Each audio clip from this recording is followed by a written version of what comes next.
Ustaz, pada hari ini kita akan berdialog mengenai satu kitab yang banyak dipakai di pesantren maupun dipegang oleh umat Islam sebagai kitab fiqhiyah. Namanya Bulughul Maram, artinya mencapai cita-cita. Nah, sebelum kita bahas, Ustaz bisa memberi komentar bagaimana mengenai Bulughul Maram ini menurut antum?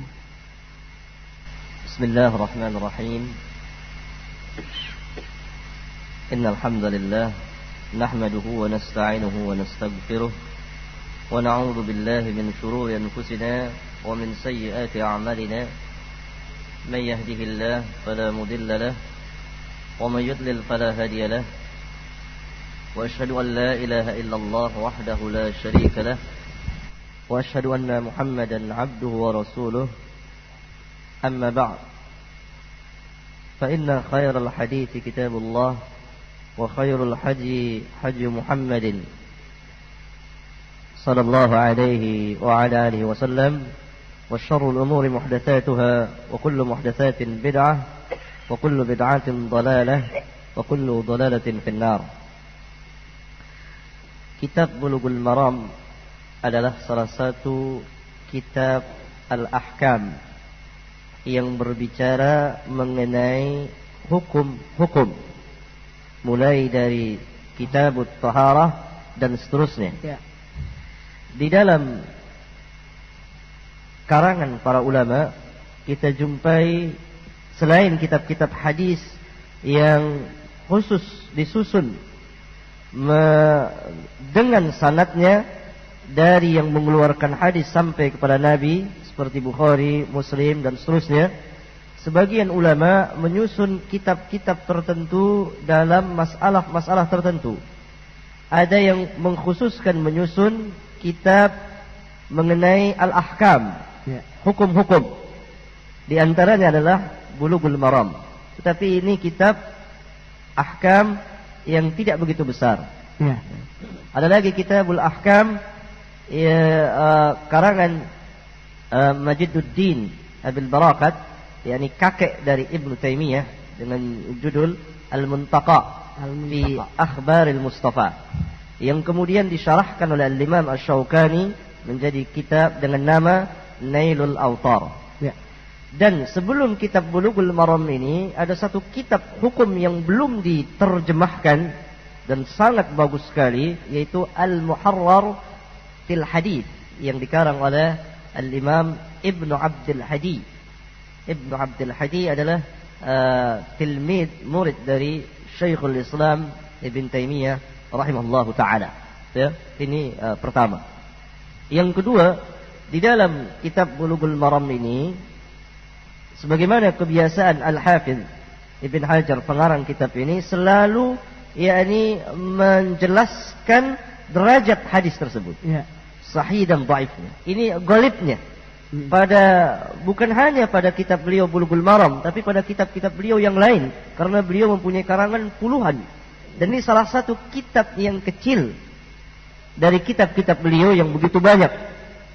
Di antaranya Syarah Bukhari yang terkenal dengan nama Fathul Bari, mengenai hadis, mengenai syarah hadis, dan mengenai biografi para sahabat, riwayat hidup para sahabat dengan judul Al-Isabah fi Tamyiz as-Sahabah.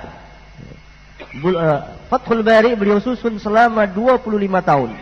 Sedangkan Al-Isabah beliau susun selama 40 tahun. Selain dua kitab ini, beliau pun menyusun kitab-kitab mengenai Rijalul Hadis yang terkenal dengan nama biografi Tahzibut Tahzib, menjelaskan tentang rawi-rawi hadis mana yang thiqah dan seterusnya.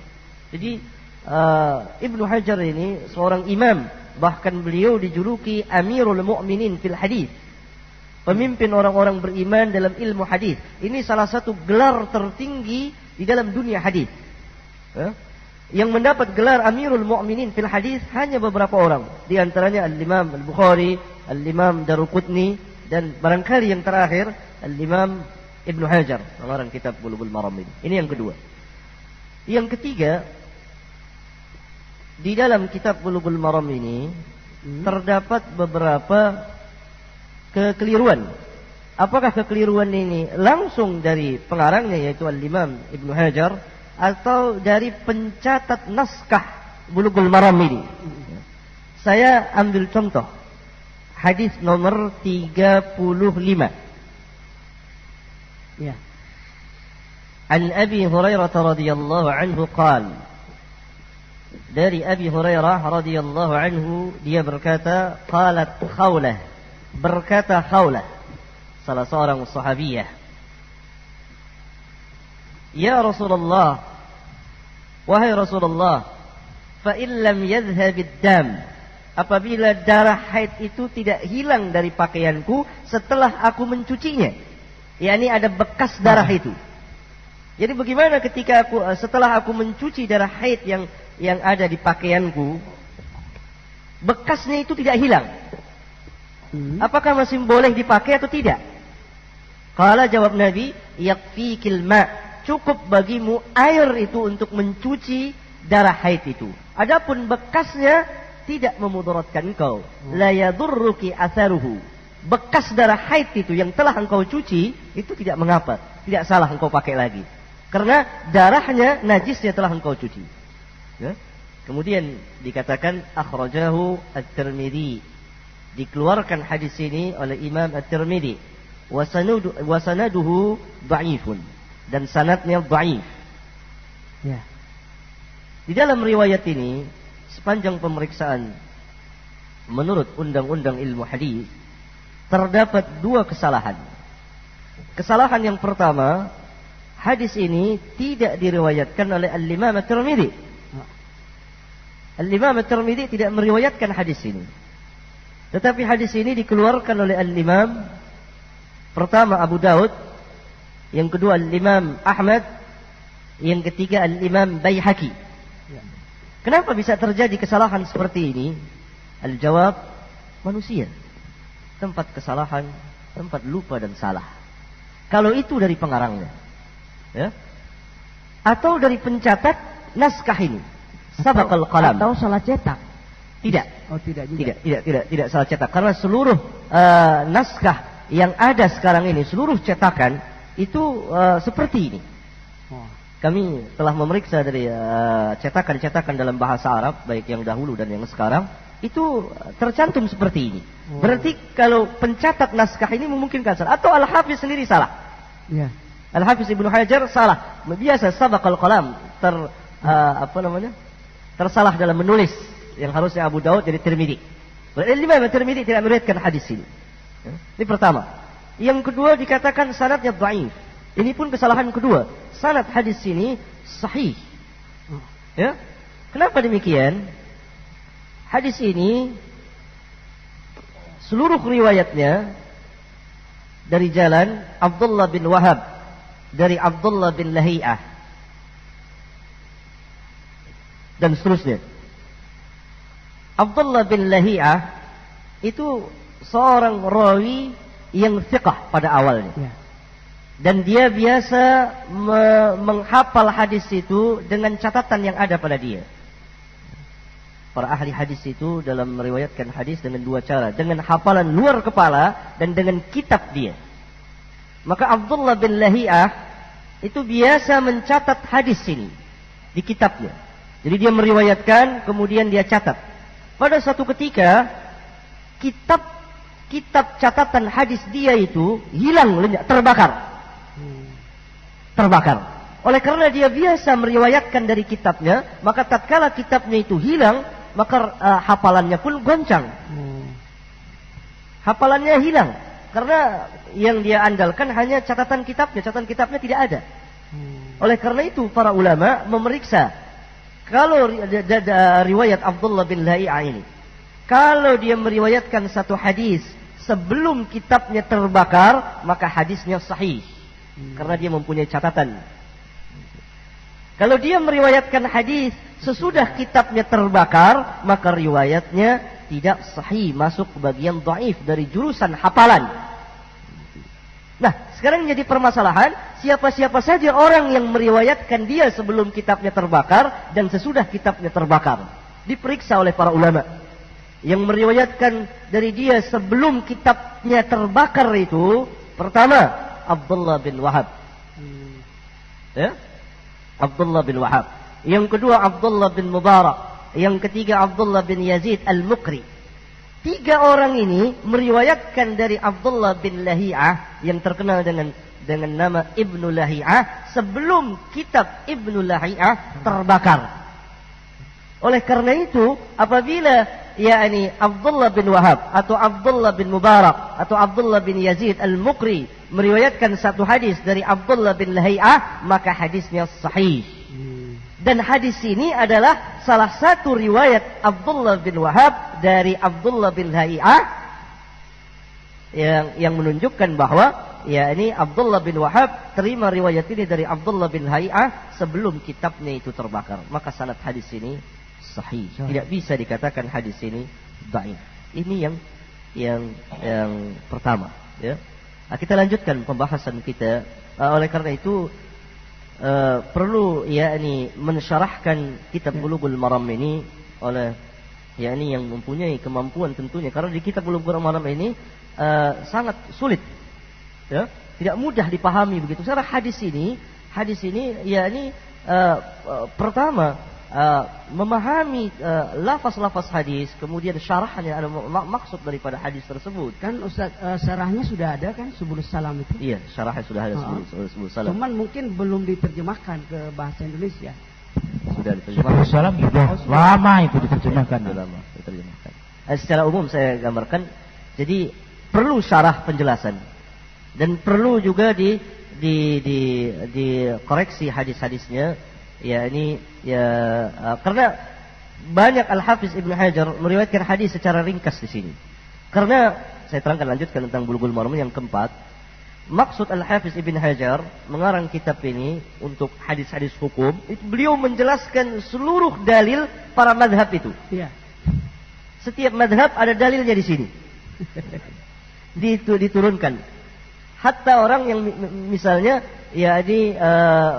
berpegang dengan kunut subuh terus-menerus, ada di sini diterangkan. Jadi memerlukan satu keahlian untuk membahas kitab Bulughul Maram ini. Untuk menunjukkan ini paham bagaimana begini dan seterusnya. Saya akan berikan beberapa contoh yang menarik perhatian kita. Hadis ke-49. Ya. 49, silakan lihat kepada pendengar sekalian. Wa an Abi Hurairah qala sami'tu Rasulullah sallallahu alaihi wasallam yaqul inna ummati ya'tuna yawmal qiyamati ghurran muhajjalin min athari al-wudu' faman istata'a minkum an yutila ghurratahu falyaf'al. Muttafaqun alaihi wal lafdhu li Muslim. Dari Abi Hurairah, dia berkata, aku pernah mendengar Rasulullah sallallahu alaihi wasallam bersabda, "Inna ummati, sesungguhnya umatku, ya'tuna yaumal qiyamah, akan datang pada hari kiamat nanti, gurran muhajjalina min atharil wudu." Cemerlang muka dan kakinya lantaran bekas air wudu. Sampai disinilah sabda Nabi yang mulia. Adapun lanjutan daripada lafaz hadis ini, faman istata'a minkum ayyutila ghurratahu falyaf'al, bukan sebagai sabda Nabi, tetapi kemasukan perkataan Abu Hurairah. Ini yang dalam ilmu hadis dikatakan mudraj. Kemasukan perkataan salah seorang rawi. Dan ini diterangkan juga oleh sebagian ulama, para ulama. Di antaranya Al-Hafiz sendiri mempermasalahkan tentang man istata'a minkum ayyutila ghurratahu falyaf'al di kitabnya Syarah Bukhari yang bernama Fathul Bari. Kalau kita tidak melihat lagi, ini banyak kesalahan. Oleh karena itu, barang siapa yang ingin sanggup di antara kamu untuk memanjangkan cahayanya, hendaklah dia kerjakan. Oleh karena itu, ada orang yang mencuci tangannya sampai ke lengannya dan mencuci kaki sampai lewat betisnya. Gitu. Ini perkataan Abu Hurairah yang masuk ke dalam sabda Nabi yang mulia, kesalahan sebagian rawi. Jadi min atharil wudu sampai di situ. Sampai di situ. Dari man istata'a minkum ayyutila ghurratahu falyaf'al, itu perkataan Abu Hurairah menjelaskan hadis ini atau dalam perkataan yang lain. Sebagian rawi tersalah. Ya. Dari sini kita mendapat pelajaran bahwa hadis Nabi senantiasa terpelihara sama dengan Al-Quranul Karim. Tidak sedikit pun kesalahan dalam hadis, melainkan akan diketahui oleh para ulama kita yang ahlinya dalam hadis itu. Kita lanjutkan.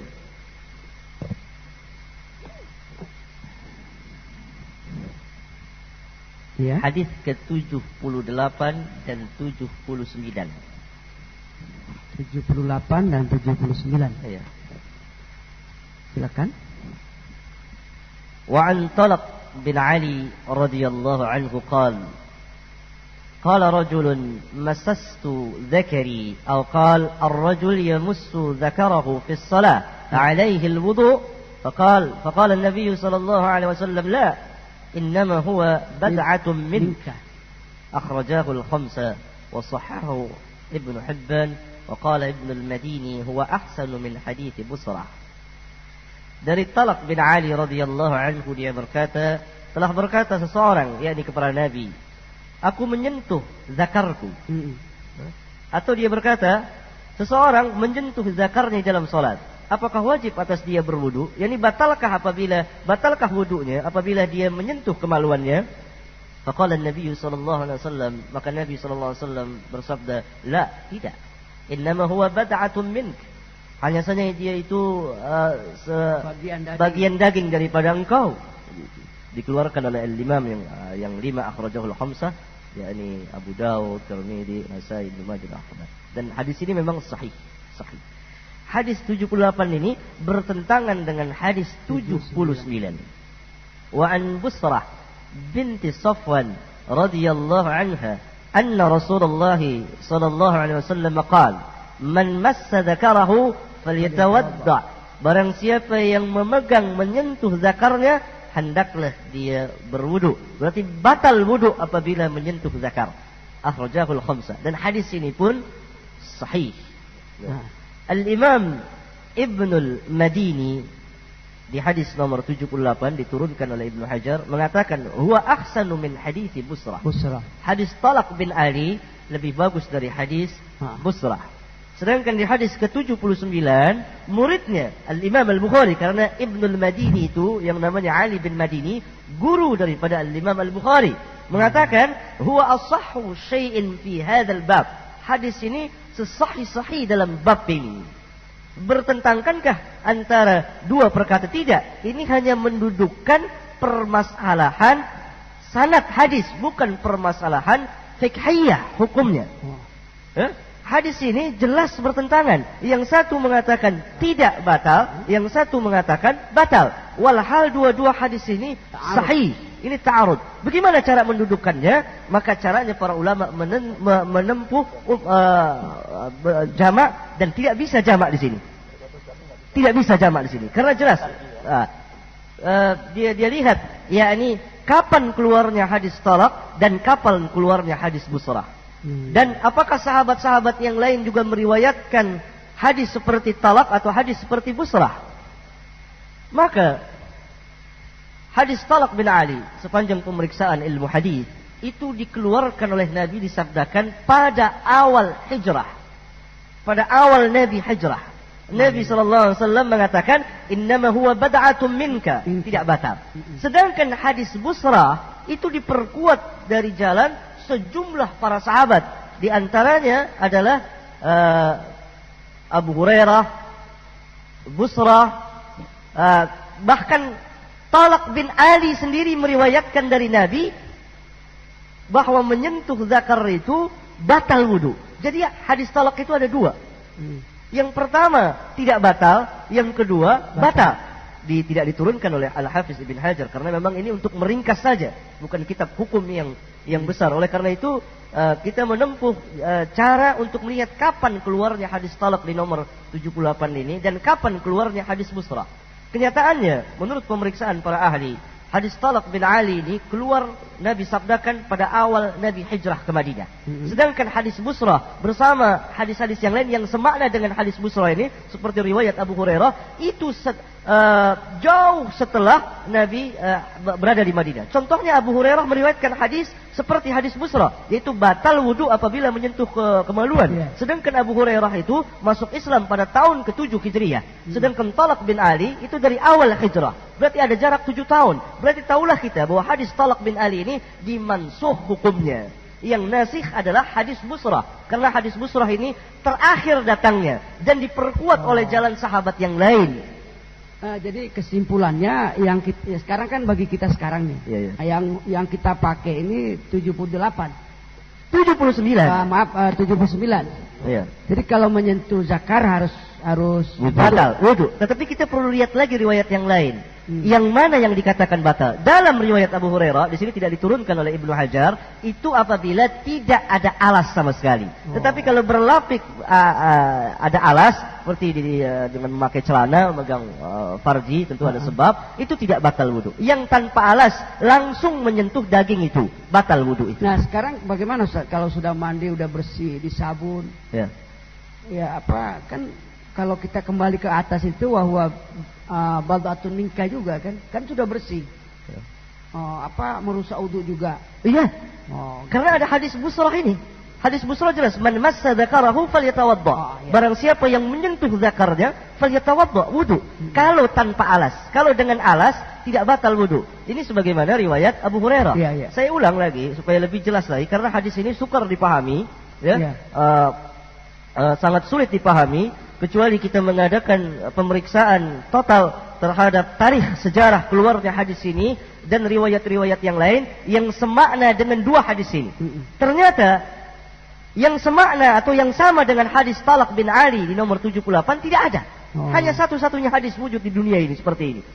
Tapi kalau Hasan ini dia menggabungkan dua hadis, diambil hadis yang sahih, membuang yang lemah itu. Keterangan di Hasan itu ada. Jadi seperti itu gitu. Dua-duanya sahih ini. Iya betul. Secara ilmu riwayat sahih. Nah, tapi mana yang lebih sahih? Yang lebih sahih jelas hadis Busra bin Safwan. Maka memakai yang 79 melemahkan bukan meninggalkan yang mansuh. Yang 78 begitu. Itu Hasan begitu. Karena begini, hadis Talaq bin Ali itu ada dua. Pertama yang di nomor 79, yang kedua tidak dikeluarkan oleh Al-Hafiz Ibn Hajar. Yaitu hadis Talaq bin Ali yang meriwayatkan juga dari Nabi bahwa yang menyatakan bahwa batal wudu apabila menyentuh kemaluan. Itu hadis Talaq bin Ali juga. Berarti dia ada punya dua hadis di situ. Yang satu batal dan ini di awal hijrah, yang kedua tidak batal. Dan yang tidak batal ini diperkuat oleh hadis Busrah atau hadis Busrah diperkuat oleh hadis Abu Hurairah dan hadis Talaq dan lain-lain. Saya mempunyai catatan dalam takhris hadis saya. Itu begitu banyak sahabat yang meriwayatkan tentang batal wudu apabila menyentuh kemaluan. Tapi dalam sebagian riwayat Abu Hurairah itu apabila tidak ada tabir atau ada lapisnya. Kita ambil contoh yang lain. Sebentar Ustaz. Iya. Mungkin karena tadi antum bilang pakai lapis sehingga juga menyentuh wanita kalau berlapis itu nggak apa-apa katanya. Oh enggak, lain lagi itu permasalahan. Lain lagi permasalahannya. Lain lagi. Iya. Kita lanjutkan bicara ini ya. Hadis nomor 132. Ya. 132.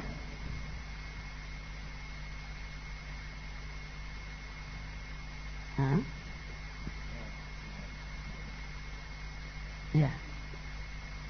وعن عائشة رضي الله عنها قالت قال رسول الله صلى الله عليه وسلم إني لا أحل المسجد لهائط ولا جنب رواه أبو داود وصححه ابن خزيمة. Dari Aisyah radhiyallahu anha qalat, dia berkata, qala Rasulullah sallallahu alaihi wasallam, telah bersabda Rasulullah sallallahu alaihi wasallam, inni la uhillul masjida li haidin walal junubin. Sesungguhnya aku tidak halalkan masjid ini bagi perempuan yang haid dan tidak juga untuk orang yang junub. Dikeluarkan oleh Abu Daud dan disahihkan oleh Al-Imam Ibnu Khuzaimah. Dan Al-Hafiz Ibn Hajar tidak memberikan komentar kecuali menurunkan tashih pensahihan Ibnu Khuzaimah. Sahihkah hadis tersebut atau tidak? Ya. Al-jawab, hadis ini sepanjang pemeriksaan apabila kita mengikuti kaidah-kaidah ilmiah hadithiyah, maka hadis ini dhaif. Ya. Kenapa? Karena di sanadnya ada seorang rawi wanita namanya Jasrah binti Dajajah yang meriwayatkan dari Aisyah. Sedangkan Jasrah ini dhaifah, seorang rawi perempuan yang lemah. Berkata Imam Al-Bukhari tentang Jasrah ini, "Inda Jasrah ajaib." Pada Jasrah ini ada keanehan-keanehan. Ini tentang riwayatnya, bukan pikirannya atau apa. Ajaib, ini keanehan-keanehan. Ini menunjukkan salah satu lafaz untuk melemahkan seorang rawi. Kemudian berkata Al-Imam Al-Khattabi, dia mengatakan dha'afa hadzal hadis jama'atun. Hadis ini telah didhaifkan oleh jamaah ahlul hadis. Di antaranya adalah Al-Imam Al-Bukhari, Al-Imam Al-Baihaqi, dan Al-Imam Ahmad, Al-Imam Syafi'i dan lain-lain imam ahlul hadis mendhaifkan hadis ini. Berarti tashih pensahihan Ibnu Khuzaimah mardudun, tertolak dia. Ya? Dan hadis tersebut pun bertentangan dengan hadis-hadis sahih yang menjelaskan bahwa perempuan dan orang junub boleh diam dan tinggal di masjid. Ya. Ustaz, surah 4 ayat 43 itu kan, ya, di situ wala junuba illa abir sabil. Berarti orang junub kecuali melintas. Ya. Apa tafsirnya itu? Tafsirnya apa? Junub. Orang junub. Iya betul. Ada yang tafsirkan demikian. Bagaimana tafsir sahabat mengenai ayat yang mulia tersebut? Tafsir sahabat memang ada yang menafsirkan demikian seperti Ibnu Abbas, ya, kecuali kamu lewat saja. Tapi sanadnya dhaif. Ada lagi katanya dari Ibnu Mas'ud, juga sanadnya dhaif. Kedua riwayat ini dikeluarkan oleh Al-Imam Ibnu Jarir At-Tabari di kitab tafsirnya yang besar itu, dan Al-Imam Al-Baihaqi di kitabnya Sunanul Kubra. Kemudian Al-Imam Al-Baihaqi menurunkan riwayat dari Ibnu Abbas lagi yang sahih tapi berbeda tafsirnya. Yang dimaksud di situ wala junuban illa abiri sabilin, itu musafir. Dan kita lihat lagi tafsir dari Ali bin Abi Thalib radhiyallahu an yang menafsirkan ayat yang mulia ini. Diriwayatkan oleh Al-Imam Al-Baihaqi di kitabnya Sunanul Kubra bisanadin sahih, dengan sanad yang sahih, bahwa Ali menafsirkan ayat yang mulia itu, yakni wala junuban illa abir sabil, itu al-musafir, orang yang musafir kemudian terkena janabah, maka dia boleh bertayamum sampai dia mendapati air lalu dia mandi. Orang musafir kemudian dia berjanabah dan dia tidak memperoleh air untuk mandi janabah, maka dia boleh bertayamum. Boleh bertayamum sampai nanti dia mendapati air, maka dia mandi janabah itu. Jadi tidak tepat kalau ditafsirkan itu adalah orang yang tinggal di masjid. Masjid tidak tepat karena ayat itu mempunyai tafsiran seperti itu dan sahih tafsirannya seperti itu. Begitu Ustaz. Sekarang kita anggap hadis ini tidak ada. Iya. Nah sekarang wanita haid boleh duduk. Boleh. Tapi di hadis lain antum coba lihat. Iya. Hadis 513. Iya. Wa an Ummi Athiyyah qalat umirna an nukhrijal awatiqa wal huyat fil 'aidain. Iya. Yashhadna al-khaira da'watal muslimin wa ya'tazilu huyatul musalla. Muttafaqun alaih. Nah ini apa tidak bertentangan dengan hadis? Coba terjemahkan dulu. Apa Pak? Nah, dari Ummu Athiyyah dia berkata, kami disuruh mengeluarkan al-awatik, gadis-gadis, orang-orang yang haid dalam 2 hari raya, untuk menyaksikan kebaikan dan doa-doanya orang Islam, dan diuzlakan atau disingkirkan orang-orang haid dari tempat sholat. Begitu. Apa tempat sholat di sini? Musola. Musola apa artinya di situ? Lapangan. Berarti perempuan yang haid tidak boleh ke lapangan? Enggak, artinya di tempat sholatnya yang sudah ditentukan itu. Di sini tidak ada sangkut pautnya dengan masjid, tapi musola. Yang dimaksud dengan tunggu dulu. Wa ya'tazilul huyyadul musalla, hendaklah dia tidak ikut sholat Id. Kalau sholat Id itu dikerjakan di masjid, bisa hadis ini.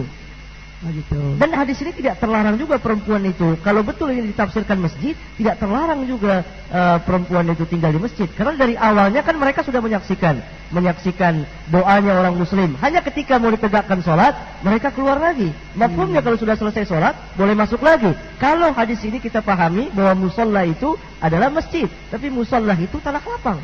Yang dimaksud wa ya'tazilul qayyadul musalla, hendaklah perempuan yang haid itu menyingkir, maksudnya tidak ikut mengerjakan salat. Itu tidak ada sangkut pautnya dengan masjid, karena salat Id kita kerjakan di tanah lapang, bukan di masjid. Kalau salat ini dikerjakan di tanah lapang pun masih tidak bisa mempergunakan hadis ini, karena hadis ini hanya melarang kalau mau salat saja. Berarti kalau tidak ada salat boleh dia tinggal di masjid. Kan begitu bisa dipahami.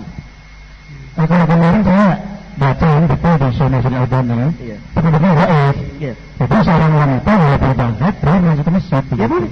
Memang ini mazhabnya Al-Imam Ahmad bin Hanbal dan lain-lain. Dan saya lanjutkan keterangan saya supaya hujjah ini kuat dalilnya.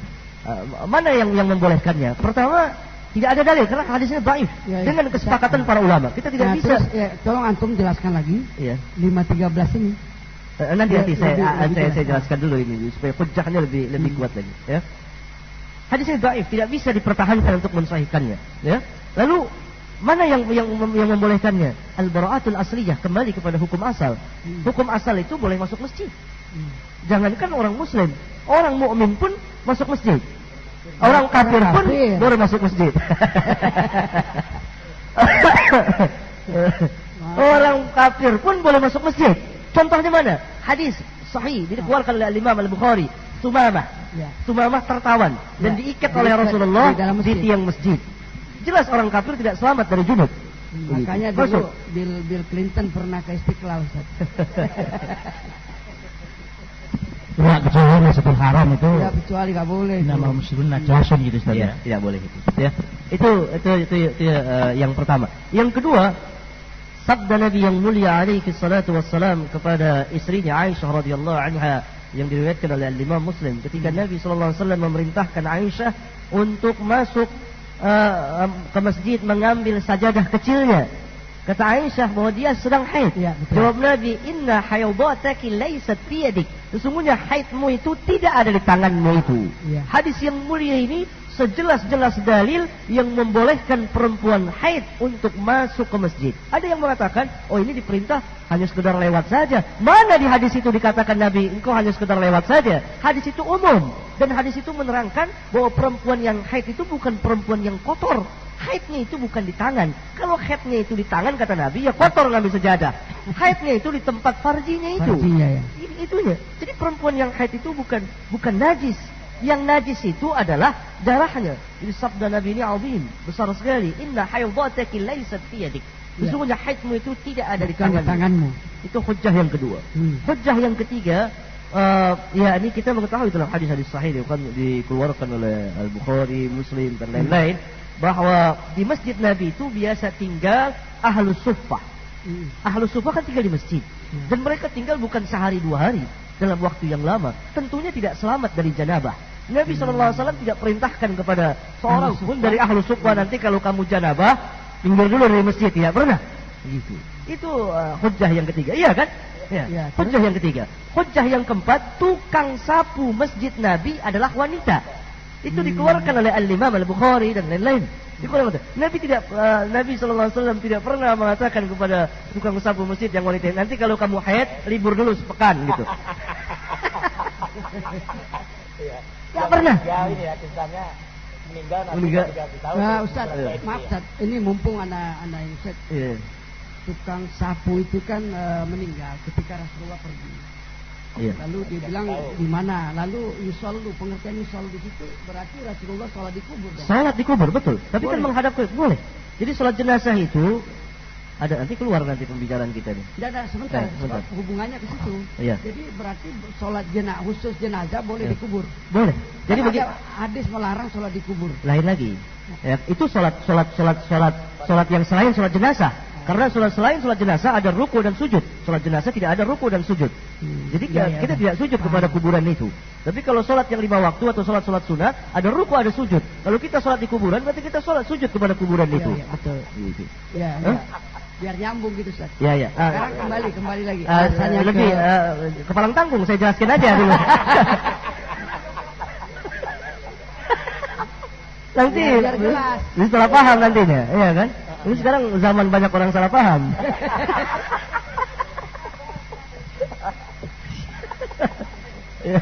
Ya, sholat terhadap mayit itu ada 3 macam. Pertama, mayit itu ada di hadapan kita. Ini yang biasa kita lakukan. Yang kedua, mayit itu di tempat yang lain, di negeri yang lain, gaib kita salatkan. Ya kan? Tapi salat gaib ini tidak jadi kebiasaan. Setiap minggu diumumkan di masjid kita salat gaib, tapi matinya dalam negeri juga, dalam kotanya juga. Itu yang di luar kota, yang di luar negeri, begitu. Dan itu sangat jarang-jarang sekali dilakukan. Karena yang mati pada zaman sahabat begitu banyak, tapi tidak setiap Jumat sahabat salat gaib. Yang ketiga, mayit telah ditanam, dikubur, dan kita belum sempat mensolatkan dia. Ya. Kita langsung najas itu salat gaib. Salat gaib. Ini salat yang disolatkan. Yang terhadap perempuan tadi itu. Kita datang ke kuburnya, menghadap ke kiblat dan berjamaah kalau bisa. Salat di kubur. Salat di kubur ini orang belum pernah lihat itu. Ini sunnah yang matrukah, sunnah yang betul-betul ditinggalkan. Ya, kita lanjutkan pembahasan itu. Silakan. Ya, tadi mengenai penjelasan hadis nomor 500. Jadi alasannya tadi itu wanita tinggal di masjid, tukang morbotnya itu. Iya. Itu perempuan. Ya. Hujah yang keempat tadi. Ya. Hujah yang keempat itu. Ya. Dan dengan yang kelima sudah 5 hujah, yakni dengan al-bara'atul asliyah, kembali kepada hukum asal karena tidak ada larangan dalam hukum asalnya, kan? Kemudian ini hujjah yang keenam, yakni sabda Rasulullah sallallahu alaihi wasallam bahwa orang muslim itu tidak najis. Pernah satu ketika, hadis riwayat Imam Al-Bukhari dan Muslim, Abu Hurairah radhiyallahu anhu berjumpa dengan Rasulullah di tengah jalan. Kemudian dia buru-buru menyingkir. Kemudian ditegur Rasulullah, ya. Kemudian dia mandi janabah, dia lagi janabah. Lihat Rasulullah menyingkir. Kemudian datang. Kenapa engkau menyingkir? Sedang janabah. Gitu. Seolah-olah Abu Hurairah menganggap orang janabah ini najis, tidak kotor. Kata Rasulullah, subhanallah, innal muslim la yanjus. Subhanallah, sesungguhnya orang muslim itu tidak najis. Tidak najis orang muslim. Jadi apa halangan dia untuk tinggal di masjid dan diam di masjid? Sedangkan orang muslim itu suci. Orang kafir yang najis saja, najis hatinya, masing dibolehkan masuk masjid kecuali Masjidil Haram dan Masjid Nabawi. Gitu. Ini salah satu hujjah lagi ke-6. Hujjah yang ke-7 diriwayatkan oleh Al-Imam Sa'id bin Mansur sebagaimana dinukil oleh Al-Imam Ibn Kathir di kitab tafsirnya bisanadin sahih, bahwa mereka, yakni para sahabat itu banyak itu janabah biasa tinggal di masjid kecuali mereka berwudu saja kemudian duduk di masjid. Gitu. Itu semua hujjah yang menjelaskan bahwa tidak ada halangan sama sekali. Karena tidak ada dalil satupun dalil yang sahih yang melarang perempuan-perempuan itu untuk tinggal di masjid, belajar atau mengajar. Biasanya belajar itu, mendengarkan. Yang sahih yang melarang semuanya dhaif. Bahkan sebaliknya yang sahih itu membolehkan. Adapun hadis tadi 513 tidak ada hubungannya sama sekali. Dan hadis ini diantara fikihnya adalah yakni memerintahkan perempuan-perempuan dan kaum muslimin semuanya untuk keluar menghadiri yakni Idul 2 hari raya. Iya, salatul Aid ya. Salatul Aid ya kan. Bahkan sampai al-awatik itu perempuan-perempuan gadis-gadis yang biasa dipingit, yang selalu tinggal di rumah. Wal quyadha fil Aid, dan perempuan-perempuan haid. Yashhadna al-khaira wa da'watal muslimin. Mereka hadir menyaksikan yakni al-khair, kebaikan dan doanya orang muslim. Jadi yang disingkirkan itu dianya karena tidak sholat. Tidak sholat. Dan itu tidak ada hubungannya sama sekali dengan mengenai tawaf. Sekalian antum jelaskan. Iya. Nah, kalau tawaf kan jelas ada hadisnya itu kan. Nah, sekarang sa'i marwah itu boleh bagi wanita haid. Sa'i dan marwah bagi wanita haid boleh nggak menurut Islam? Itu sekalian ada larangannya. Hah? Ada larangannya. Di larangan tawaf dan sekalian larangan Tapi yang di dalam hadis itu anta tufa. Iya, dalam sebagian riwayat ada disebut sa'i. Saya dapat itu bisa dibaca di kitab Fathul Bari, Syarah Al-Imam. Jadi Jadi kesimpulannya tawaf, sa'i dan karena itu kan satu ya. Oh, satu ini. Iya. Satu paket. Assalamualaikum warahmatullahi wabarakatuh. Waalaikumsalam warahmatullahi wabarakatuh. Dengan Pak Hasibuan ini di Pasar Rebo Jakarta. Saya sangat tertarik sekali atas penjelasan Pak Ustadz mengenai hadis Bulughul Maram ini. Indonesia ini supaya mengadakan semacam ini, artinya agar daripada orang-orang Islam itu mengerti masalah hadis ini, terutama masalah memegang kemaluan. Ya, ini banyak dipertentangkan. Terus wanita-wanita yang lagi haid, baik di dalam belajar maupun di dalam mengajar. Karena ini sangat sulit, karena orang awam ini katanya kalau sudah gurunya mengatakan demikian itu sudah begitu ya, artinya tidak ada hujah lagi gitu, karena minimnya pengetahuan kaum muslimin masalah hadis ini. Sekian saja Pak Ustadz. Ini cuman permohonan atau saran gitu aja. Assalamualaikum warahmatullahi wabarakatuh. Waalaikumsalam warahmatullahi wabarakatuh. Terima kasih sarannya. Hanya sayangnya kita tidak mempunyai pakar-pakar hadis itu. Jadi sulitnya mencari pakar-pakar itu karena belum ada ahlul hadis yang benar-benar ahlul hadis di negeri kita ini.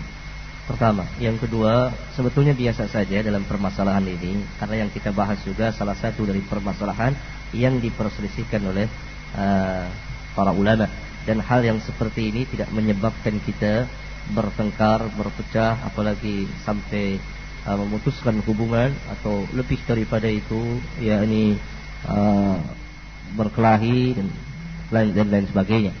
Masalah-masalah ahkam biasa diperselisihkan oleh para imam kita yang terdahulu. Hanya saja Allah tabaraka wa taala perintahkan kita untuk merujuk kepada kitabnya yang mulia dan sunnah nabinya sallallahu alaihi wasallam. Ya, silakan sahabat yang kedua. Assalamualaikum warahmatullahi wabarakatuh. Waalaikumsalam warahmatullahi wabarakatuh. Ustaz bertiga yang silakan. Ridho ya Allah, Pak Suryoko, Pak. Ya. Menarik sekali tentang masjid tadi, bahwa banyak sekali orang yang tidak tahu hadis melarang macam-macam untuk tidak ke masjid. Kita lihat malah diberi tanda batas suci. Kalau kita lihat dulu pada waktu Rasulullah begitu sampai ke Madinah, yang dibuat adalah masjid dulu kalau nggak salah. Dan sahabat pada bertanya, kenapa masjid dulu? Kan kita bisa sholat di mana-mana. Ternyata di situ masjid tidak hanya untuk sholat. Barangkali ini apakah kemauan-kemauan orang seperti Snogorgronya, bagaimana kita jangan sampai memakmurkan masjid ya Ustaz. Semua yang kira-kira tidak ini dilarang. Sehingga masjid kita itu kan banyak ustaz-ustaz yang apa-apa dilarang. Ternyata sore ini kami tahu bahwa orang yang wanita yang baru datang bulan pun tidak masalah di situ. Ya. Dan kelihatannya masjid adalah tempat musyawarah, tempat memperhitungkan strategi perang dan lain sebagainya. Oke, Pak Sur. Sebentar lagi. Tapi kita para ulama diam saja kalau masjid kita disumbang dari dana abadi yang dari bank itu. Nah, ini masalah bangsa dan masalah agama barangkali. Terima kasih. Pertama, jangan keterangan saya ini menjadi sebab pendengar untuk merendahkan atau kurang kehormatannya terhadap para ustadz kita yang berbeda pandangan, karena orang itu berlebih kurang dalam pengetahuannya. Kami mengetahui dalam masalah ini, barangkali lemah dalam masalah yang lain, dan begitu seterusnya. Itu harus saya tekankan. Jangan kita melampaui batas dulu dalam permasalahan ini. Bahwa permasalahan ini memang dari sini barangkali kita dapat pelajaran saja yang tinggi, bahwa mengajarkan din agama itu memang membutuhkan ilmu yang sangat cukup sekali, sehingga kesalahan kita bisa diampuni oleh Allah tabaraka wa ta'ala. Jadi sebagai sering saya katakan bahwa menjalani dinul Islam ini sangat-sangat mudah, tetapi mendakwakan Islam memerlukan ilmu yang tinggi sekali. Yang sangat kita sayangkan dan ditangisi oleh Islam adalah bahwa kita ini terbanyak jadi dai, muridnya sedikit. Pada zaman dahulu itu murid yang terbanyak yang berdakwah itu bisa dihitung dengan jari dan dipulangkan kepada para ahli. Nah, jadi perlu hal yang seperti itu. Yang kedua, bahwa kita sedang membahas permasalahan-permasalahan pun yang diikhtilafkan oleh para ulama. Jadi yang berpandangan perempuan haid tidak boleh masuk masjid, orang junub, itu bukan hanya para ustadz itu, tetapi juga para ulama kita, para imam kita, karena mereka telah berselisih dalam hal ini. Tetapi kemudian para ulama mutaakhirin itu mentarjih mana yang kuat di antara dua perselisihan ini. Di antara imam yang 4, misalnya 3 imam itu melarang perempuan haid masuk masjid atau orang yang janabah, junub. Syafi'i, Malik, Abu Hanifah, Al-Imam Ahmad bin Hanbal rahimahullah radhiyallahu anhu majma'in itu membolehkannya karena dasarnya hadisnya dhaif gitu. Nanti apa yang menyebabkan mereka sehingga terjadi perselisihan barangkali akan saya terangkan di lain waktu, sebab-sebab terjadinya perselisihan di antara para ulama dalam masalah ijtihad ini agar kita tidak meninggikan yang satu merendahkan yang lain. Kita merujuk karena kita diperintah bukan untuk merujuk kepada akwal perkataan para ulama, tapi perkataan para ulama, dari perkataan para ulama itu kita belajar dan senantiasa kita tidak merasa cukup dan sangat perlu terus-menerus kepada keterangan para ulama itu. Karena al ulama warathatul anbiya. Tetapi Allah tabaraka wa taala perintahkan kita, fa in tanaza'tum fi syai'in farudduhu ila Allah war rasul. Apabila kamu berselisih tentang segala sesuatu, syai'un dalam arti yang luas sekali, masalah ibadah, masalah muamalat, dan bahkan masalah kenegaraan, itu rujuknya kepada Alkitab dan Sunnah Rasulullah Sallallahu Alaihi Wasallam. Barangkali satu penelpon lagi, baru kita teruskan lagi. Silakan 8816363. Waalaikumsalam warahmatullahi wabarakatuh. Dengan Ibu Ahdiat di Jati Asih. Suaranya agak keras, Bu. Dengan Ibu Ahdiat di Jati Asih. Silakan. Gini Ustaz, saya sering bertentangan dengan kakak ipar saya itu tentang kalau mau sholat itu kita punya wudu, lalu kita tidak akan berwudu lagi, kita bersentuhan dengan suami, maksudnya kita duduk berdekatan gitu. Itu bagaimana Ustaz? Iya. Yang sebenarnya gitu. Pertanyaannya batal tidak wudu? Iya, batal tidak wudunya gitu. Kita bersentuhan gitu. Iya. Colek-colekan gitu. Berdekatan duduk gitu. Iya. Iya, itu bagaimana? Menyentuh perempuan, istri atau yang lainnya tidak membatalkan wudu karena tidak ada nas dalil yang sahih yang mengatakan batal. Tetapi menyentuh perempuan yang bukan mahram haram hukumnya, wudunya tidak batal. Menyentuh istri itu tidak membatalkan wudu, bahkan berpahala dalam waktu-waktu tertentu. Pahala ya kesimpulannya malahan.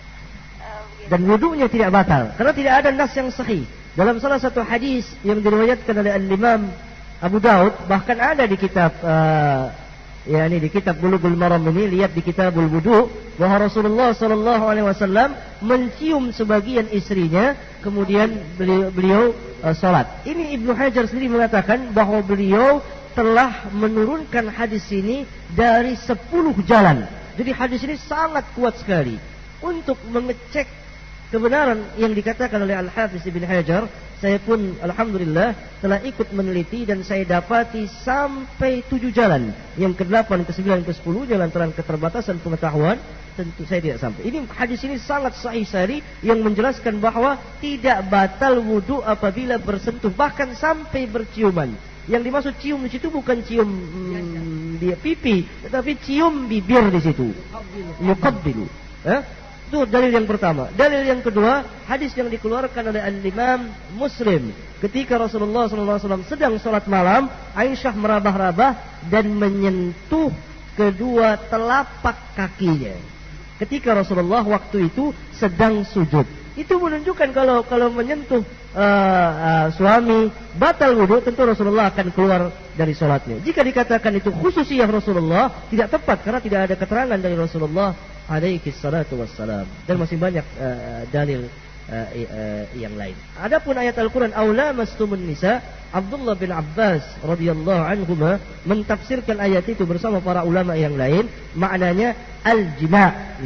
Jadi jima itu sendiri yang membatalkan wudu. Jadi aula mastumun nisa yang di surat An-Nisa itu bukan menyentuh dalam arti yang biasa. Barangkali itu. Yang kedua Ustaz. Ada juga bilang kalau dengan nafsu gimana Ustaz? Tidak, tetap saja. Juga, ya? Iya. Kecuali kalau dia keluar madi. Sebentar, masih diteruskan silakan Bu. Yang kedua Ustaz, kalau misalkan kita sholat Idul Fitri Ustaz ya, kan itu khutbah itu kan bagian dari sholat gitu ya.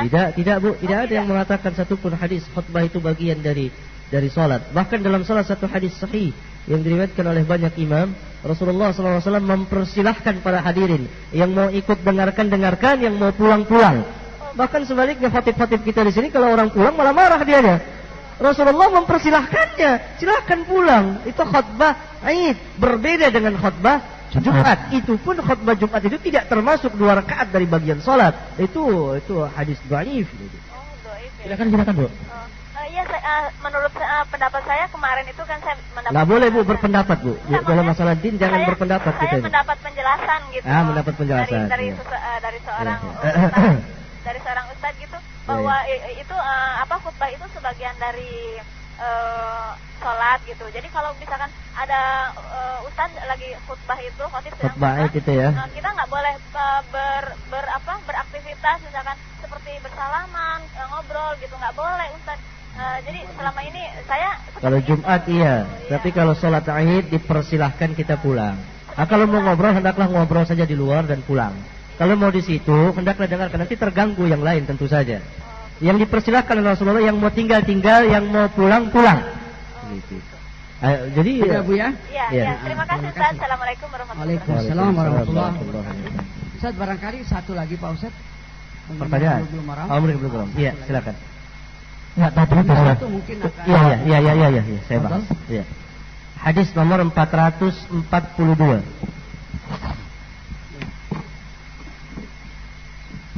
442. وعن أبي بكرة رضي الله عنه أنه انتهى إلى النبي صلى الله عليه وسلم وهو راكع فركع قبل أن يسير إلى الصف فقال له النبي صلى الله عليه وسلم زادك الله حرصا ولا تعد رواه البخاري وزاد أبو داود فيه فركع دون الصف ثم مشى إلى الصف. Dari Abi Bakrah radhiyallahu an, sesungguhnya dia sampai kepada Nabi SAW, sedangkan Nabi waktu itu sedang ruku. Lalu dia ruku sebelum masuk ke dalam saf. Maka selesai salat, Nabi SAW bersabda kepadanya, Zadakallahu hirsan wala ta'ud. Semoga Allah menambah semangat kepada engkau dan jangan engkau ulang lagi. Dikeluarkan oleh Al-Imam Al-Bukhari karena memang Al-Imam Muslim tidak meriwayatkannya. Dan Al-Imam Abu Daud memberikan ziyadah tambahan, faraka'a duna as-saf. Abu Bakrah ini ruku sebelum sampai ke saf, thumma masya ila saf. Kemudian dia berjalan menuju saf. Hadis ini selain dikeluarkan oleh Bukhari, Abu Daud, banyak imam meriwayatkannya, Imam At-Tahawi dan lain-lain. Hadis yang mulia ini memberikan penjelasan kepada kita bahwa yakni apabila kita menjumpai imam, mendapati imam sedang ruku, kemudian kita langsung ruku meskipun belum sampai di saf, lalu kita berjalan, dapat kita 1 rakaat. Istimewa apabila kita telah sampai di dalam saf itu sendiri. Tentunya berjalan ke saf itu tidak di depan pintu masjid, jalan habis sholat nantinya. Ya, ini menunjukkan dapat 1 rakaat karena Rasulullah SAW tidak memerintahkan Abu Bakrah untuk mengulangnya lagi. Adapun kalimat Rasulullah wala ta'ud, dan jangan engkau ulang, yakni dalam riwayat Al-Imam At-Tahawi dijelaskan bahwa Abu Bakrah di sini datang dengan cepat-cepat dan tergesa-gesa sehingga membuat gaduh masjid. Itu yang dilarang Nabi, wala ta'ud. Datangilah tempat salat dengan sakinah, dengan tenang dan tentram. Apa yang engkau dapati kerjakan, dan apa yang tertinggal sempurnakan nanti sesudah imam salam. Pendengar sekalian, sampai di sinilah jumpa kita. Yang hak datang dari Allah, yang salah dari kami. Insyaallah mudah-mudahan ada manfaatnya. Kepada Ustadz kita ucapkan jazakallah khair. Mari sama-sama kita baca doa kafaratul majlis. Subhanaka Allahumma wa bihamdika asyhadu an la ilaha illa anta astaghfiruka wa atubu ilaik. Akhirnya dari belahan timur Jakarta kami ucapkan wabillahi taufiq wal hidayah. Assalamualaikum warahmatullahi wabarakatuh.